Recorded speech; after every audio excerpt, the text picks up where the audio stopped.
तो हेलो बच्चों, कैसे हैं आप सभी लोग। और उम्मीद करता हूँ आपकी तैयारी अच्छे से चल रही होगी। और हाँ, देखने से पहले इस वीडियो को जरूर शेयर करना और सब्सक्राइब करना।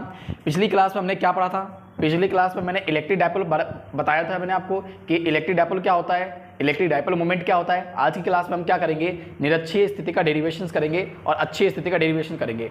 दो डेरिवेशन तो खैर हो नहीं पाएंगे, आज हम एक डेरिवेशन करेंगे जिसका नाम है अक्षीय स्थिति। ओके, इसको इंग्लिश में बोलते हैं एक्सियल पोजिशंस, बिल्कुल मत करना। ओके, तो यहाँ पे देखो आपके दो प्रकार की पोजिशन होती है। पहले मैं आपको थोड़ा बता देता हूँ, दो प्रकार की स्थिति होती है। पहला एक होता है आपका निरक्षीय स्थिति, निरक्षीय स्थिति, इसको इंग्लिश में बोलते हैं कोएक्सियल पोजीशन, कोएक्सियल पोजीशन। एक होता है आपका एक्सियल पोजीशन, एक्सियल पोजीशन यानी कि अक्षीय स्थिति, अक्षीय स्थिति।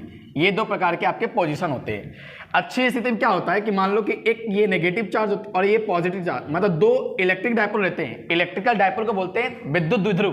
दो विद्युत द्विध्रुव आपस में रखे रहते हैं। हमें क्या करना पड़ता है? एक्स एक्सिस के अलोंग, मतलब इस पी पॉइंट पर क्या निकालना पड़ता है? इलेक्ट्रिक फील्ड की वैल्यू निकालनी पड़ती है। ओके, मतलब आपके दो डायपोल रखे रहते हैं, हमें एक्स एक्सिस के अलोंग, मतलब इस पी पॉइंट पर हमें इस पी पॉइंट पे क्या निकालना पड़ता है? इलेक्ट्रिक फील्ड की वैल्यू निकालना पड़ता है। इसीलिए इसका नाम पड़ा एक्सियल पोजीशंस। ओके, लेकिन किसके कारण? इलेक्ट्रिकल डायपोल के कारण। मतलब ये इलेक्ट्रिक डायपोल इस पर्टिकुलर पी पॉइंट पर कितना इलेक्ट्रिक फील्ड बनाएंगी, ये वैल्यू निकालना है एक्सियल पोजीशन पे। दूसरा होता है कि निरक्षीय, मतलब इसको बोलते हैं कोएक्सियल पोजीशन पे। तो यहां पे भी दो आपके इलेक्ट्रिकल डायपोल रखे रहते हैं ऐसे, एक नेगेटिव और एक क्या होता है? पॉजिटिव। हमें क्या करना पड़ता है? वाई एक्सिस के अलोंग, मतलब इस पी पॉइंट पर क्या निकालना पड़ता है? ई की वैल्यू निकालना पड़ता है, ये वाई एक्सिस के अलोंग। ओके, तो ये जो वाई एक्सिस के अलोंग जो हमको इलेक्ट्रिक फील्ड निकालना पड़ता है, इसी का नाम क्या पड़ा? Coaxial position. और ये जो एक्स एक्सिस के अलोंग, एक्स एक्सिस के अलोंग हम क्या निकालते हैं? इलेक्ट्रिक फील्ड निकालते हैं, तो इसी का नाम पड़ा क्या पड़ा? Axial position. तो इनके पोजीशन के हिसाब से इनका नाम पड़ा। ओके, तो यहां पे हम इलेक्ट्रिक फील्ड की वैल्यू निकालेंगे किसके? एक्स एक्सिस के अलोंग। और इसमें हम क्या करेंगे? वाई एक्सिस की वैल्यू क्या निकालेंगे? वाई एक्सिस पे क्या निकालेंगे? इलेक्ट्रिक फील्ड की वैल्यू निकालेंगे। ओके, तो सीधी बात पे आते हैं, सीधा क्वेश्चन करते हैं।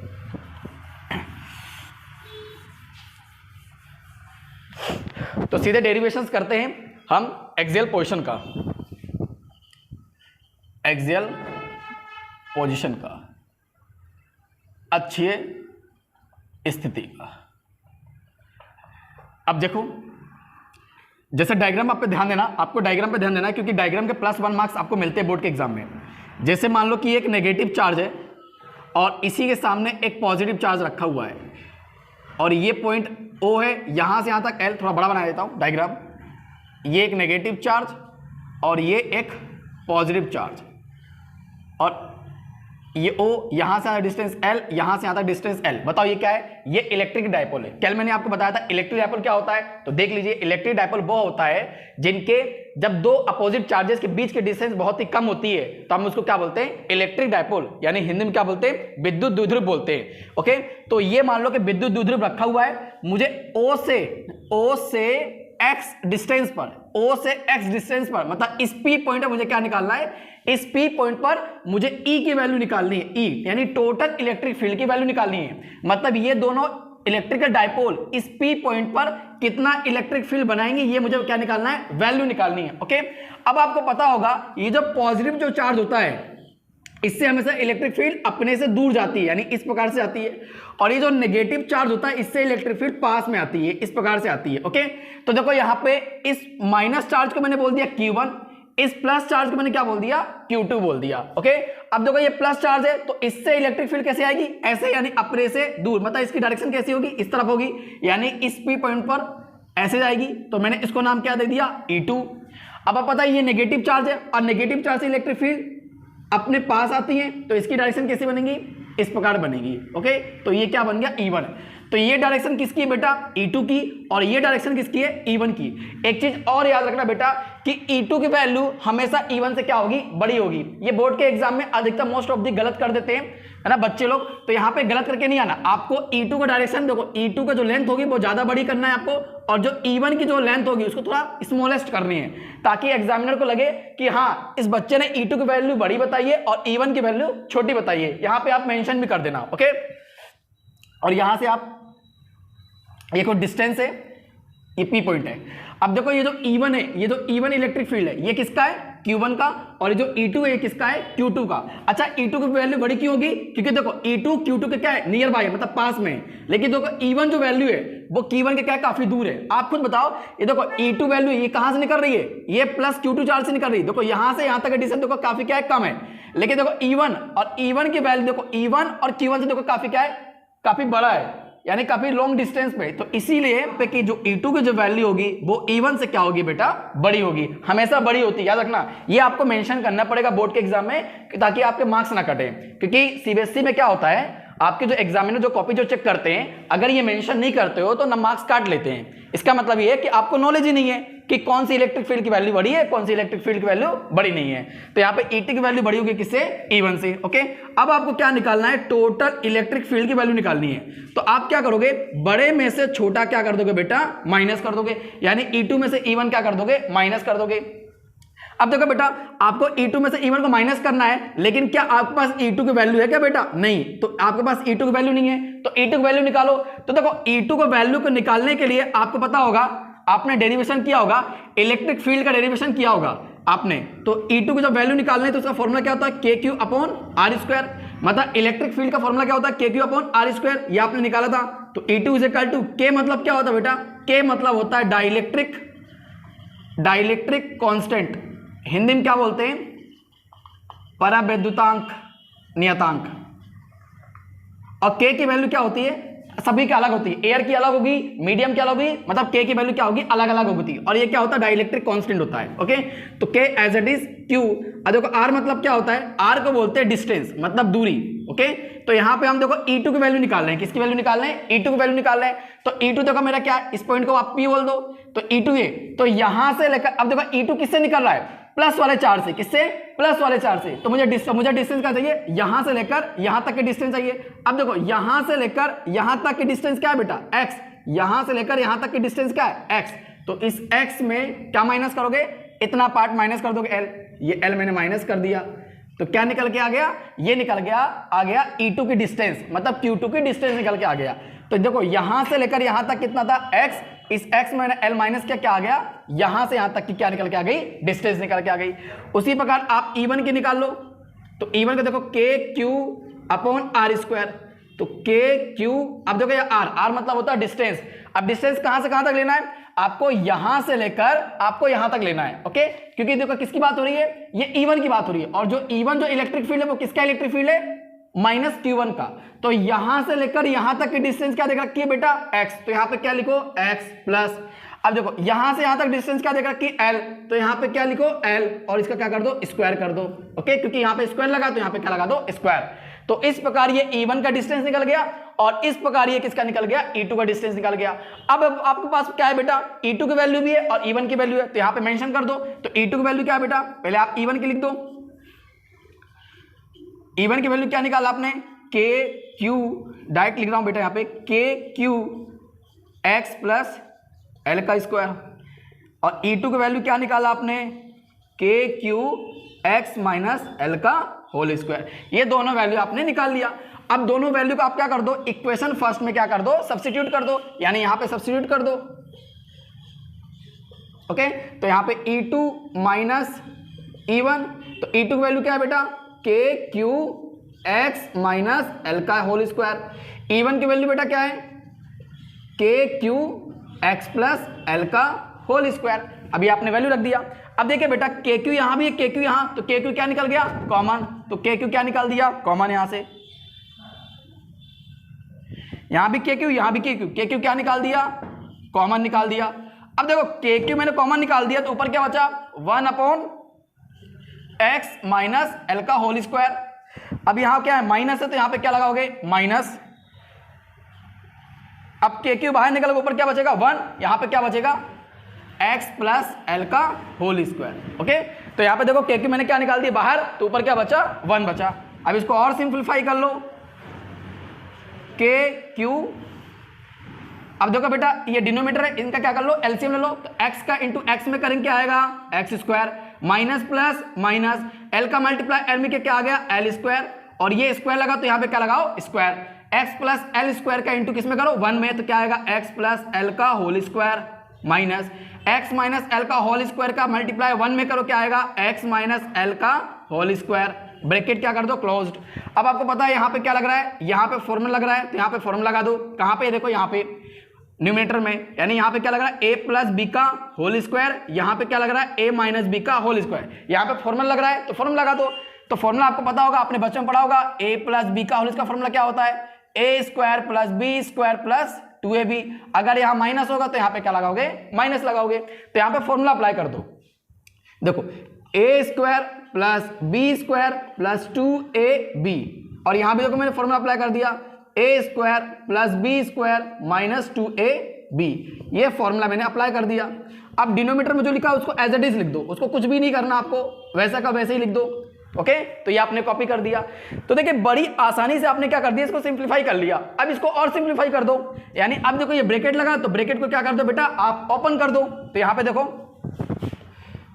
के Q x square plus L square plus 2xl minus minus का मल्टीप्लाई एक्स स्क्वायर में क्या क्या आ गया, minus x square, minus plus minus L square minus minus plus 2xl, ये देखो मैंने ब्रैकेट ओपन कर लिया। अब आपको क्या करना है, एक्स स्क्वायर माइनस एल का होल स्क्वायर, इसको एज इट इज लिख देना है। अब देखो जो कैंसिल आउट हो रहा है उसको कैंसिल आउट कर दो। अब यहां देखो बेटा माइनस एक्स स्क्वायर से प्लस एक्स स्क्वायर क्या हो गया, कैंसिल आउट हो गया। अब देखो प्लस का एल स्क्वायर से माइनस का एल स्क्वायर कैंसिल आउट हो गया, बचा क्या, के क्यू 2xl को जोड़ा कितना आ गया 4xl, के क्यू 4xl, और नीचे क्या डिनोमिनेटर में क्या है उसको एज इट इज लिख दो, एक्स स्क्वायर, ये आपने। ओके, तो यहां पे देखो 2xl और 2xl जोड़ा क्या आ गया बेटा 4xl आ गया, और नीचे क्या है देखो डिनोमिनेटर में x square minus L square का होल स्क्वायर, ये है। अब देखो ऊपर आपको किसकी वैल्यू चाहिए बेटा, ऊपर आपको p की वैल्यू चाहिए, किसकी वैल्यू चाहिए, p की।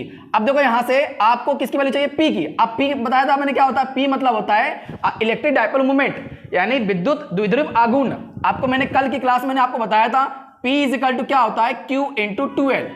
ओके, इसको क्या बोलते हैं, इलेक्ट्रिकल डाइपोल मोमेंट बोलते हैं। ओके, तो यहां से मुझे p की वैल्यू चाहिए, ऊपर से मुझे किसकी वैल्यू चाहिए, p की। अच्छा, p की वैल्यू बेटा कब मिलेगी, जब मेरे पास q होगा ऊपर में, जब मेरे पास 2 होगा ऊपर में, और जब मेरे पास l होगा। अगर मेरे पास ऊपर में q होगा, 2 होगा, l होगा, तो मुझे ऊपर से क्या मिल जाएगी, p की वैल्यू। तो हमें q इंटू 2l चाहिए ऊपर से। तो देखो बड़ी आराम से आप निकाल सकते हो। तो ऊपर देखो यहाँ पे क्या लिखा हुआ है, के क्यू 4xl।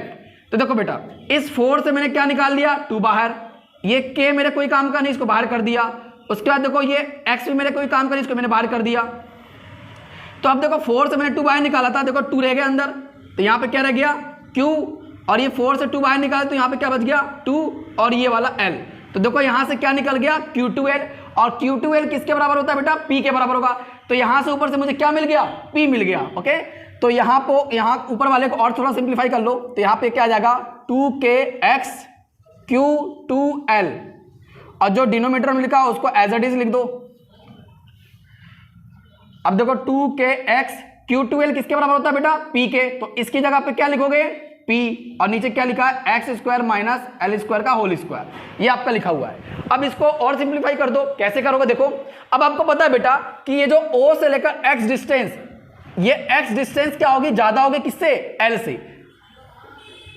ये l, यहां से डिस्टेंस क्या माना l, यहां से डिस्टेंस क्या माना l। मतलब देखो आपको पता होगा इलेक्ट्रिक डाइपोल मोमेंट क्या होते हैं, जिनकी बीच की डिस्टेंस क्या होती है, बहुत ही छोटी होती है, यानी नैनोमीटर पिकोमीटर में होती है, जैसे 10 की पावर -6 10 की पावर -4 में होती है। तो आप सोच के देखो, आपने O पॉइंट से आपने x डिस्टेंस पे आपने क्या माना, p कंसीडर किया, मतलब p माना था।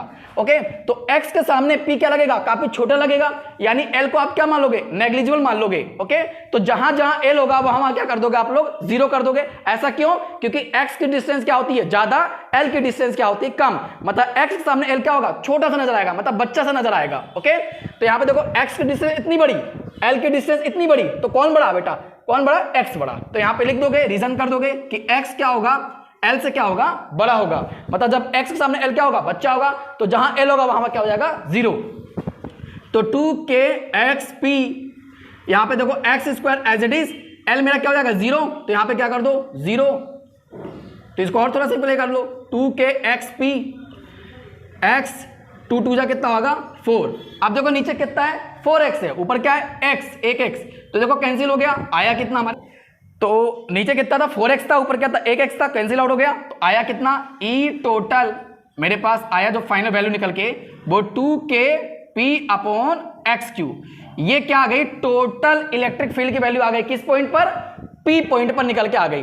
ओके, तो अगर आपसे कोई पूछे कि एक्सियल पोजीशन पे टोटल कितनी इलेक्ट्रिक फील्ड इलेक्ट्रिकल डाइपोल बनाता है, तो आप क्या बोलोगे 2kp/x3 बनाता है। ओके, तो एक्सियल पोजीशन मतलब इस पॉइंट पर टोटल कितना इलेक्ट्रिक फील्ड बन रहा है, मैं लिख दे रहा हूं 2kp/x3, मतलब इन दोनों की वजह से इस P पॉइंट पर इतना इलेक्ट्रिक फील्ड बन रहा है। तो आई होप यू अंडरस्टैंड, आपको ये पूरे डेरिवेशन समझ में आ गया होगा अच्छी तरीके से।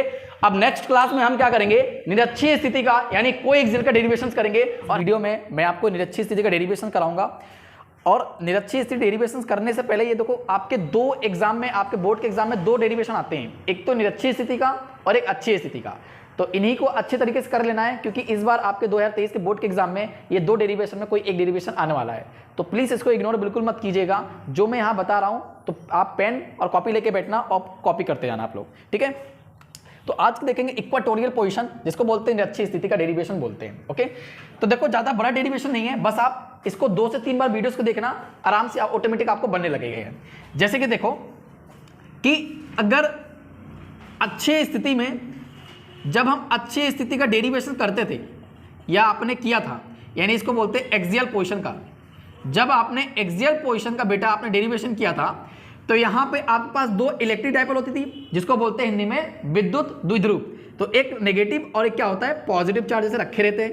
हम क्या निकालते थे इस P पॉइंट पर, मतलब एक्स एक्सिस के अलोंग क्या निकालते थे हम, इलेक्ट्रिक फील्ड की वैल्यू निकालते थे, यानी कि इलेक्ट्रिक फील्ड की वैल्यू निकालते थे, मतलब ये दोनों डाइपोल इस P पॉइंट पर कितना इलेक्ट्रिक फील्ड बना रही है ये निकालते थे। लेकिन ये डेरिवेशन इसका इक्वाटोरियल पोजीशन का, यहाँ पे हमें एक्स एक्सिस पे नहीं निकालना, यहाँ पे हमको किस पे निकालना है, वाई एक्सिस पे निकालना है। हमको ये पता करना है बेटा कि वाई एक्सिस पे इलेक्ट्रिक फील्ड की वैल्यू क्या होगी, यानी जैसे कि एक ये नेगेटिव चार्ज है और ये क्या है बेटा एक पॉजिटिव चार्ज है, ये दोनों आमने सामने रखे हुए। ये क्या है आपका बेटा ओ मतलब सेंटर, यहां से आता डिस्टेंस L, यहां से आता डिस्टेंस L, ये क्या होगी आपकी विद्युत द्विध्रुव, इसको क्या बोलेंगे विद्युत द्विध्रुव, यानी कि इंग्लिश में क्या बोलेंगे इलेक्ट्रिक डाइपोल, या आपका बोलेंगे इलेक्ट्रिक डाइपोल। अब हमें क्या करना है बेटा, इस y एक्सिस पे, यानी यहां पे इस y एक्सिस मैंने क्या कर लिया, एक P पॉइंट क्या कर लिया कंसीडर कर लिया। इस P पॉइंट पे पता करना है आपको इलेक्ट्रिक फील्ड की वैल्यू, यानी E की वैल्यू पता करना है कि ये दोनों डाइपोल इस P पॉइंट पर कितना इलेक्ट्रिक फील्ड बना रही है, ये आपको पता करना है, यानी आप कितना विद्युत क्षेत्र बना रही हैं ये पता करना है आपको। ओके, तो आपने इस P पॉइंट पर कंसीडर कर लिया। अब देखो जो प्लस जो चार्ज होता है उससे इलेक्ट्रिक फील्ड क्या जाती है, अवे फ्रॉम होती है। अवे फ्रॉम का मतलब होता है हिंदी में बेटा अपने से दूर जाती हैं, अपने से दूर जाती हैं। और जो नेगेटिव चार्ज होता है उससे इलेक्ट्रिक फील्ड क्या होती है, अपने से पास में आती है, यानी इस तरफ आती है।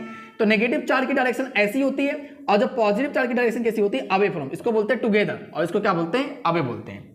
अब देखो जो नेगेटिव चार्ज है, ये नेगेटिव चार्ज, इससे इलेक्ट्रिक फील्ड कैसे आएगी, ऐसे अपने से दूर, यानी इस प्रकार से आएगी, यानी P पॉइंट से होकर जाएगी। इसको मैंने क्या बोल दिया, E1 बोल दिया सपोज दैट। अब जो ये नेगेटिव चार्ज, इससे इलेक्ट्रिक फील्ड क्या होती है, अपने से पास में आती है, तो इलेक्ट्रिक फील्ड कैसे आएगी, ऐसे आएगी। तो इसको मैंने क्या बोल दिया, E2 बोल दिया। तो यहाँ पे E1 और E2 आपको वैल्यू पता चल गई। अब इन दोनों क्या कर दो, प्लस कर दो, लेकिन प्लस करने के बाद आपके पास E1 और E2 का वैल्यू होना चाहिए। ओके, तो चाहिए चलते हैं डेरिवेशन करते हैं। तो जैसे कि मान लो कि ये नेगेटिव चार्ज है और इसी के सामने क्या रखा हुआ है, एक पॉजिटिव चार्ज रखा हुआ है, और ये मेरा क्या है O मतलब क्या, सेंटर, मतलब इन दोनों का सेंटर। यहां से ज्यादा डिस्टेंस कितनी है, L है बेटा, यहां से ज्यादा डिस्टेंस कितनी है, L है बेटा, और दोनों को मैंने प्लस किया तो कितना आ गया बेटा, ये 2L आ गया। ओके, अब मुझे क्या करना है, O से X डिस्टेंस पे, यानी O से X डिस्टेंस पे मुझे क्या पता करना है, मुझे E की वैल्यू पता करना है। तो O से X डिस्टेंस पे आपने क्या कर लिया, P पॉइंट कंसीडर कर लिया, यानी एक P बिंदु आपने मान लिया। ओके, अब आपको इस P पॉइंट पर निकालना है कि ये दोनों इलेक्ट्रिक डाइपोल इस P पॉइंट पर कितना इलेक्ट्रिक फील्ड बना रही है, ये आपको पता करना है। अब आपको पता है प्लस जो चार्ज होता है उससे इलेक्ट्रिक फील्ड क्या करती है, अपने से दूर जाती है, यानी अवे फ्रॉम। तो यहां से जो प्लस Q चार्ज है, यहां से इलेक्ट्रिक फील्ड कैसे निकलेगी, अपने से दूर, यानी ऐसे ऐसे। तो इसको मैंने बोल दिया Q1 और इसको मैंने क्या बोल दिया, Q2। तो इसको मैंने क्या बोल दिया बेटा, E2 बोल दिया। यानी ये जो E2 इलेक्ट्रिक फील्ड है ये किसकी इलेक्ट्रिक फील्ड है बेटा? Q2 की। ओके, अब देखो ये जो Q1 है ये नेगेटिव चार्ज है, तो नेगेटिव चार्ज से इलेक्ट्रिक फील्ड कैसा बनेगा बेटा? ऐसे, गंदा हो गया ये, तो इस P पॉइंट से कैसे आएगा इलेक्ट्रिक फील्ड? ऐसे, तो इसको मैंने क्या बोल दिया? E1 बोल दिया। तो देखो ये जो डायरेक्शन बता रही है ये डायरेक्शन क्या है? ये डायरेक्शन क्या है? ये जो इलेक्ट्रिक फील्ड ये किसके अंदर जा रही है? नेगेटिव चार्ज के अंदर। और जो ये जो इलेक्ट्रिक फील्ड निकल रही है किसके अंदर से निकल रही है? पॉजिटिव चार्ज के अंदर से। तो यहाँ पे E1 और E2 ये दो क्या है? आपके इलेक्ट्रिक फील्ड की वैल्यू। और इनकी क्या होगी? इनका मैग्नीट्यूड दोनों का क्या होगा? सेम होगा। ओके, क्योंकि आपको पता है पॉजिटिव, मान लो कि पॉजिटिव चार्ज है और ये क्या है? नेगेटिव चार्ज है। तो पॉजिटिव चार्ज से जितना इलेक्ट्रिक फील्ड निकलेगा उतना इलेक्ट्रिक फील्ड किसके अंदर जाएगा? नेगेटिव चार्ज के अंदर जाएगा। तो इट मींस अगर मैं मैग्नीट्यूड की बात करूं तो मैग्नीट्यूड प्लस क्यू चार्ज का और नेगेटिव चार्ज का दोनों का क्या होगा? सेम होगा। ओके, और ये एंगल को मैंने क्या मान लिया? थीटा। तो ये एंगल भी कितना होगा? यहां पे मैंने ये ई पॉइंट है आपका, तो ये एंगल थीटा था, तो ये एंगल कितना होगा? थीटा। ये एंगल थीटा होगा तो ये भी कितना होगा? थीटा होगा। ओके, अब देखो एक डायरेक्शन कैसी? E2 ऐसी है, एक डायरेक्शन कैसे? E1 है। तो डायरेक्शन अलग अलग है, मैग्नीट्यूड क्या है? दोनों का सेम होगा। ओके ओके, अब देखो यहां पे मुझे क्या पता करना है? मुझे पहले तो E1 की वैल्यू पता करना है, फिर किसकी वैल्यू पता करना है? E2 की वैल्यू पता करना है। जब E1 की वैल्यू पता हो जाएगी, E2 की वैल्यू पता हो जाएगी, तब दोनों क्या कर दोगे बेटा? प्लस कर दोगे, जैसे आपने अच्छी स्थिति में किया था। तो इस डेरिवेशन में यही करना है आपको। तो प्लस करने के लिए क्या होना चाहिए? आपको पता होना चाहिए E1 की वैल्यू और E2 की वैल्यू। तो पहले हम किसकी वैल्यू निकालेंगे? E1 की वैल्यू। तो यहां पे क्या लिखोगे? The electric field due to a positive charge. Clear है बात? बताइए पॉजिटिव चार्ज इस P पॉइंट पर कितना इलेक्ट्रिक फील्ड बनाएगा? यानी हमको किसकी वैल्यू निकालनी बेटा? E2 की वैल्यू निकालनी है। ओके, आपने इसको Q1 बोला था, इसको क्या बोला था? Q2 बोला था। तो E2 वैल्यू निकालो यहां से। तो देखो E2 का फॉर्मूला पता होगा, KQ अपॉन R स्क्वायर।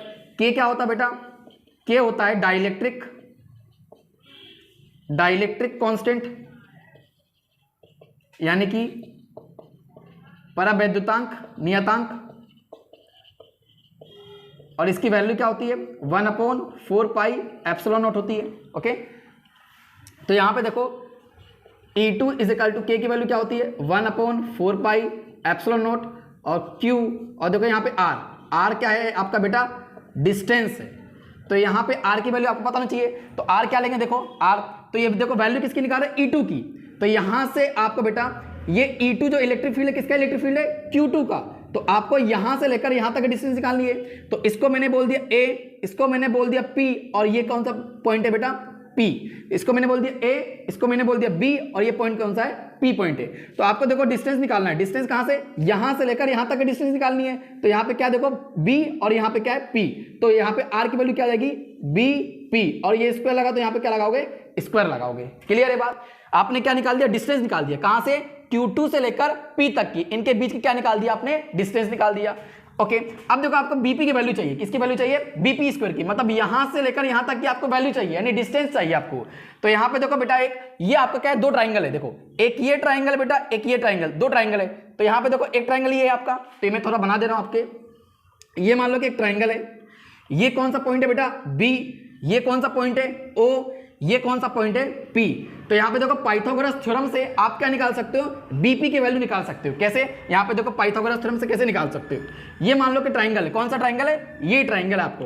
तो यहां पे पाइथागोरस अप्लाई करोगे तो किसकी वैल्यू निकाले क्या आ जाएगी? BP की। तो पाइथागोरस थ्योरम अप्लाई करो। BP का स्क्वायर मतलब हाइपोटेनियस का स्क्वायर, परपेंडिकुलर का स्क्वायर मतलब क्या? OP का स्क्वायर, प्लस यहां पे क्या आएगा बेटा? OB का स्क्वायर। क्लियर है? ये लगा दिया आपने। अब देखो आपको BP स्क्वायर, इसकी भी तो वैल्यू निकालनी है। BP स्क्वायर की आपको वैल्यू निकालनी है। अब देखो यहाँ पे बेटा OP स्क्वायर है, तो OP स्क्वायर, तो ये आपका क्या है? OP स्क्वायर, और इसकी वैल्यू क्या है बेटा? X, यानी यहां से लेकर यहां तक का डिस्टेंस क्या है बेटा? X। तो यहाँ पे स्क्वायर लगा, तो यहाँ पे क्या लगा दिया? स्क्वायर। अब देखो यहाँ पे OB है, तो O से लेकर B तक की डिस्टेंस बेटा कितनी है? L। तो यहाँ पे स्क्वायर लगा, तो यहाँ पे क्या लगा दिया? L स्क्वायर आ गया। क्लियर है बात? तो ये मेरी किसकी निकल के आ गई बेटा? BP स्क्वायर की वैल्यू निकल के आ गई। अब जैसे यहां से रूट हटाओगे, अब जैसे यहां से स्क्वायर हटाओगे, तो यहां पे क्या जाएगा बेटा? BP root x square plus L square. Okay, लेकिन हमको किससे मतलब है? हमको इस वाली वैल्यू से मतलब है। तो अब देखो BP स्क्वायर की वैल्यू किस में रख दोगे? आप इक्वेशन फर्स्ट में रख दोगे। इसको इक्वेशन क्या मान लो बेटा? फर्स्ट मान लो। ओके, तो अब देखो बीपी स्क्वायर की वैल्यू किस में रखोगे, इक्वेशन फर्स्ट में रखोगे, तो यहां पे क्या लिखोगे बेटा, पुटिंग द वैल्यू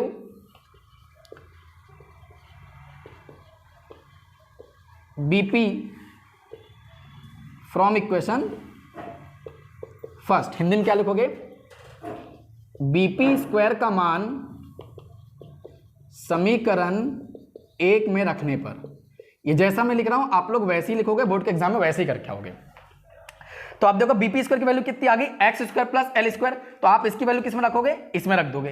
तो यहां पे E2 is equal to 1/4 pi epsilon naught Q upon, अब देखो बेटा बीपी स्क्वायर की वैल्यू कितनी आ गई, बीपी स्क्वायर की वैल्यू आ गई x square plus L square, तो यहां पे क्या लिख दो, x square plus L square. Okay, तो ये देखो मेरे पास किसकी वैल्यू आ गई, E2 की वैल्यू आ गई। अब आपको किसकी वैल्यू चाहिए, अब आपको E1 की वैल्यू चाहिए, तो यहां पे E1 निकालो, तो यहां पे क्या लिखोगे, the electric field due to a negative charge. मैंने E2 की वैल्यू निकाल दी, पहले निकाल दी है, अब E2 की वैल्यू अब निकाल रहा हूं, तो आप लोग पहले E1 की वैल्यू निकाल लेना, फिर आप लोग किसकी वैल्यू निकालना, E2 की वैल्यू निकालना। ओके, तो अब यहां पे E1 की वैल्यू निकालो, तो इलेक्ट्रिक फील्ड का फॉर्मूला पता है आपको, KQ अपॉन R स्क्वायर, और ये आया कहां से, ये आपको पता होगा, आपने किया भी होगा। तो यहां पे देखो E1 is equal to, K की वैल्यू आपको पता होगा, K की वैल्यू क्या है, 1/4 पाई एप्सिलॉन नॉट और Q अपॉन R स्क्वायर। अब बेटा आपको R की वैल्यू निकालनी है, यहां पे R बोले तो डिस्टेंस निकालना है। ओके, तो यहां पे आप E1, तो ये E1 इलेक्ट्रिक फील्ड किसका इलेक्ट्रिक फील्ड है, Q1 का, तो आपको यहां से लेकर यहां तक के डिस्टेंस निकालना है। तो ये पॉइंट कौन सा है बेटा, A, और ये पॉइंट कौन सा है, P, तो यहां पे कितना आ गया बेटा, AP, ये स्क्वायर लगा तो यहां पे क्या लगा दोगे, स्क्वायर। ओके, तो देखो जैसे कि आप E1 निकालो, तो ये E1 इलेक्ट्रिक फील्ड किसका है बेटा, ये -Q1 का है, तो यहां से लेकर आपको यहां तक की डिस्टेंस निकालना है, तो यहां से यहां तक डिस्टेंस कितना बेटा, AP स्क्वायर, तो यहां पे क्या लगा दोगे, AP स्क्वायर। अब बताओ AP स्क्वायर की आपको क्या चाहिए, वैल्यू चाहिए। ओके, तो यहां पे देखो यहां पे AP स्क्वायर की आपको क्या चाहिए बेटा, वैल्यू चाहिए, तो यहां पे आप पाइथागोरस थ्योरम लगा के आप क्या निकाल सकते हो, AP स्क्वायर की वैल्यू निकाल सकते हो। ओके, जैसा आपने यहां पे किया था। तो यहां पे देखो पहले हमने ये वाला ट्राइंगल लिया था, अब ये वाला कौन सा ट्राइंगल लेंगे, ये वाला ट्राइंगल निकालेंगे। ओके, तो यहां पे देखो ये ट्राइंगल कुछ आपको ऐसा दिखाई दे रहा होगा, ये ट्राइंगल कुछ ऐसा दिखाई दे रहा होगा आपको, ऐसा। ये पॉइंट कौन सा है बेटा, O, ये पॉइंट कौन सा है, P, ये क्या है X, और ये क्या है बेटा आपका A, यहां पे क्या है नेगेटिव चार्ज है, और ये क्या है L। तो यहां पे पाइथागोरस थ्योरम लगा के आप किसकी वैल्यू निकाल सकते हो, AP स्क्वायर की वैल्यू निकाल सकते हो। तो यहां पे पाइथागोरस थ्योरम लगाओ, तो पाइथागोरस थ्योरम क्या आएगा, हाइपोटेनियस का स्क्वायर मतलब AP का स्क्वायर, परपेंडिकुलर का स्क्वायर प्लस बेस का स्क्वायर। क्लियर है बात। ओके, तो यहां पे देखो AP square is equal to OP square, तो OP स्क्वायर की वैल्यू बेटा कितनी है, X, तो यहां पे क्या रखूंगा, X स्क्वायर। अब देखो यहाँ पे OA स्क्वायर है, तो OA स्क्वायर की वैल्यू कितना बेटा, L स्क्वायर, तो यहाँ पे क्या रखूंगा, L स्क्वायर। अब जैसे ही देखो यहाँ पे किसकी वैल्यू मिल गई मुझे, AP स्क्वायर की वैल्यू मिल गई, तो जैसे यहाँ पे स्क्वायर हटाऊंगा तो यहाँ पे बेटा क्या लग जाएगा, रूट लग जाएगा, यानी X स्क्वायर प्लस का L स्क्वायर। क्या इतनी बात क्लियर है, ठीक है। तो यहां से मुझे क्या मिल गया बेटा, AP स्क्वायर की वैल्यू। अब इस AP स्क्वायर की वैल्यू किस में रख दो बेटा, इक्वेशन किस में रख दो, सेकंड में रख दो। तो जैसा आपने यहां पे किया था वैसा आप क्या करोगे, यहां पे करोगे, तो यहां पे क्या लिखोगे बेटा, putting the value AP square from equation second. Clear है बात। यहां पे हिंदी में लिख दोगे कि AP स्क्वायर का मान समीकरण 2 में रखने पर, तो यहां पे देखो AP स्क्वायर की वैल्यू किस में रख दो, AP स्क्वायर की वैल्यू किस में रख दो, E1 में रख दो। तो E1 is equal to 1/4 pi epsilon naught into Q upon AP square की वैल्यू कितना है बेटा, X स्क्वायर प्लस का L स्क्वायर। तो ये मेरे पास वैल्यू किसकी आ गई, E1 की, फाइनली मेरे पास वैल्यू आ गई। ओके ओके, ठीक है ना, इतना ठीक है।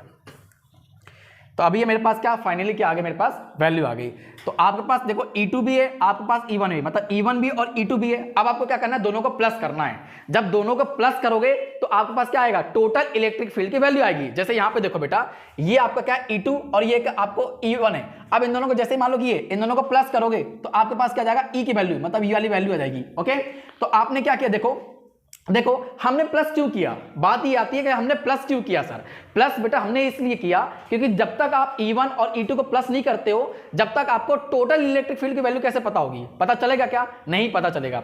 जैसे कि मान लो कि एक ए व्यक्ति है, एक बी व्यक्ति है, एक सी व्यक्ति है, इसके पास 5 समोसा, इसके पास 2, इसके पास 5। मैंने बताया कि टोटल कितने समोसे खरीदे व्यक्तियों ने, तो आप क्या करोगे 5 5 10 और कितने होंगे 12 ऐसे। तो यहां पे इस डायपोल से टोटल कितना इलेक्ट्रिक फील्ड निकल रहा है इस पी पॉइंट पे, तो आपको क्या करना पड़ेगा, आपको E2 और E1 यानी E1 और E2 की वैल्यू क्या करना पड़ेगा, प्लस करना पड़ेगा। दूसरी चीज, पहला तो प्लस करने की रीजन था, दूसरा रीजन क्या है, दोनों का मैग्नीट्यूड क्या है बेटा, सेम है, डायरेक्शंस अलग अलग है लेकिन मैग्नीट्यूड क्या है बेटा, सेम है।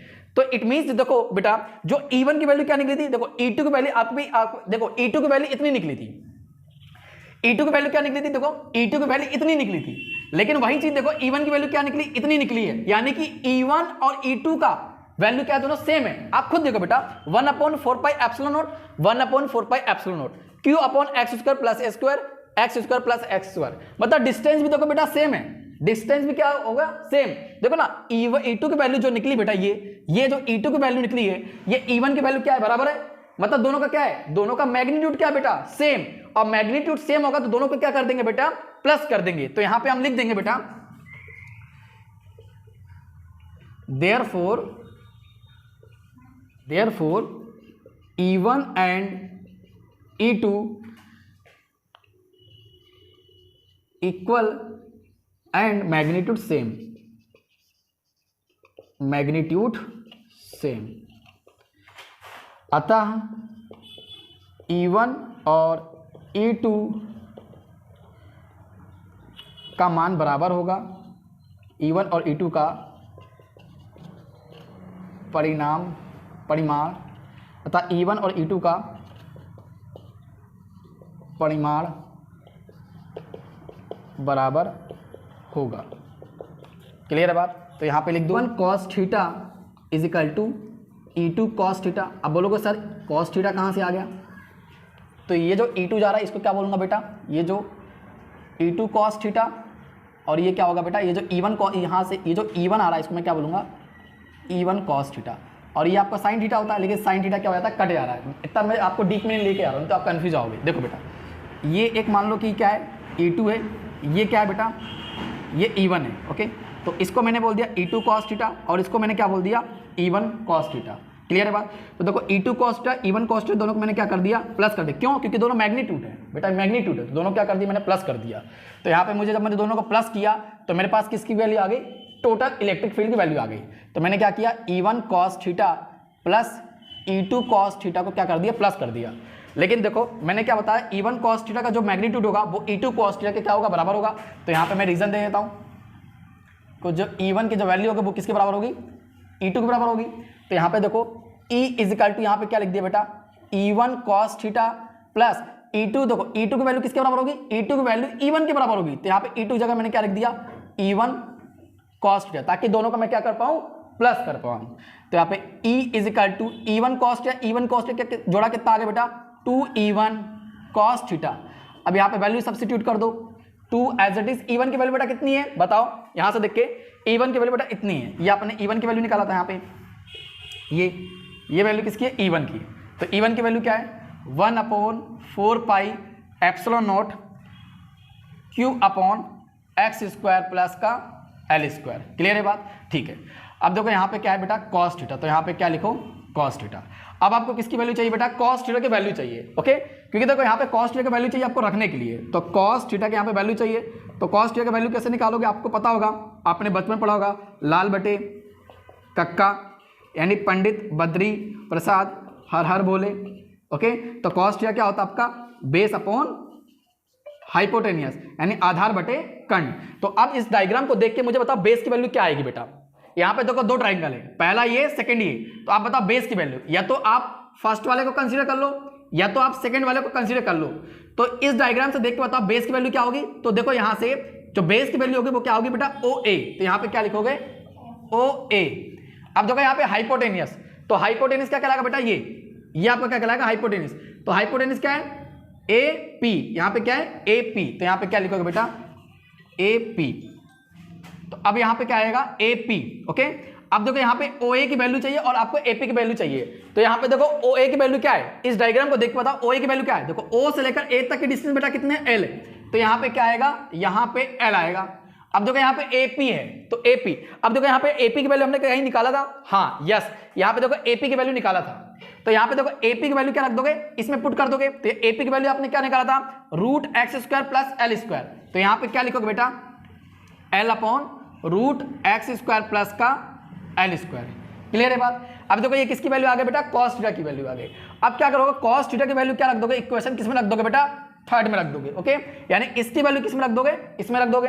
तो रख दो आप, तो E इज इक्वल टू 2 का मल्टीप्लाई 1 में कितना आ गया, 2 upon 4 pi epsilon not Q upon X square plus L square into cos theta की वैल्यू क्या बेटा, कॉस थीटा की वैल्यू है L अपॉन रूट में x square plus L square, ये वैल्यू है। अब देखो यहाँ पे E इज इक्वल टू, यहाँ पे देखो 1 अपॉन 4 पाई एप्सिलॉन नॉट, इसको आपने बाहर कर दिया। यहाँ पे क्या है 2QL और 2QL किसका फॉर्मूला होता है, P का, यानी इलेक्ट्रिक डाइपोल मोमेंट का।